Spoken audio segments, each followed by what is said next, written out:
Bentornati in un nuovo appuntamento con le previsioni meteo. Maggio ci porterà un primo assaggio di caldo estivo con temperature sopra la media. Questo è confermato da tutti i centri modelistici, con una durata comunque anche di una settimana. Poi seguiranno incertezze, ma andiamo subito a vedere un po' quello che accadrà. Come vedete, questo vortice di bassa pressione porterà della instabilità convettiva piuttosto diffusa fino almeno alla giornata di martedì al centro e al sud,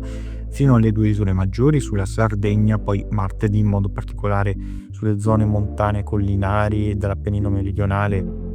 e sulla Sicilia. Quindi avremo un anticiclone ibrido che poi si espanderà col tempo, poi come vedete nella giornata di lunedì verso le nostre zone, caratteristica ovviamente di un minimo depressionale che troviamo invece sull'Oceano Atlantico, come vedete, mentre un fondo di una massa d'aria un po' più fresca coinvolge invece l'Europa orientale, portando quindi sul Mar Egeo quindi questa diffusa instabilità, mentre da noi continueremo ad avere invece un'espansione dell'anticiclone con sviluppo di locali temporali nella giornata di lunedì, come vedete su questi settori, e saranno i più coinvolti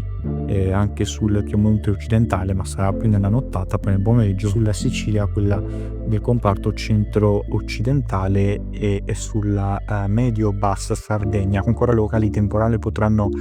formarsi sull'Appennino meridionale, ancora una volta sulla Sicilia, specie sulle zone montane, ma saranno fenomeni che tenderanno comunque ad esaurirsi nel corso del pomeriggio, saranno molto rapidi, eccetto per una durata maggiore sulla Calabria e sulla Basilicata, in parte anche sul Catanese. Locali temporali potranno svilupparsi nel pomeriggio, ma nulla di che. Per quanto riguarda mercoledì invece spingerà aria più calda, quindi nel corso della fine del mese e con la festa dei lavoratori avremo l'espansione netta dell'anticiclone africano con temperature tra i 25 e i 28 gradi in Val Padana, ed ecco il primo attacco estivo da parte dell'anticiclone africano subtropicale, che porterà quindi temperature tra i 25 e i 28 gradi sulla Val Padana, e il circolo di aria più umida e instabile che coinvolgerà l'Europa, quella occidentale, portando a tratti maltempo sulla Spagna e in parte anche sul nord-est dell'Europa, mentre da noi, come vedete, temperature che saranno comprese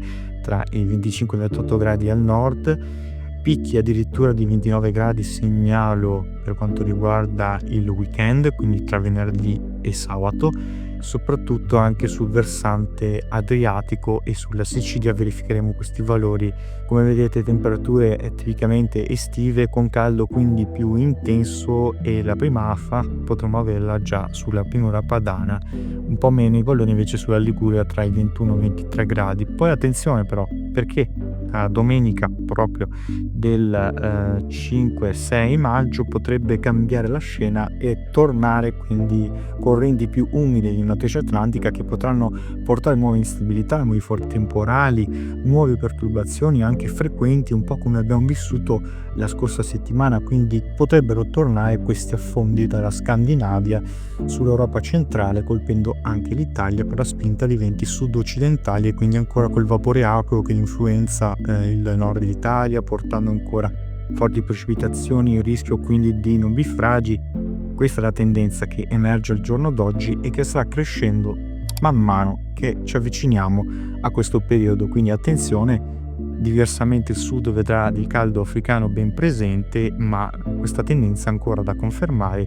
continuerà a crescere di probabilità. Continuate a seguirci in caso di smentite o di eventuali conferme. Iscrivetevi al canale.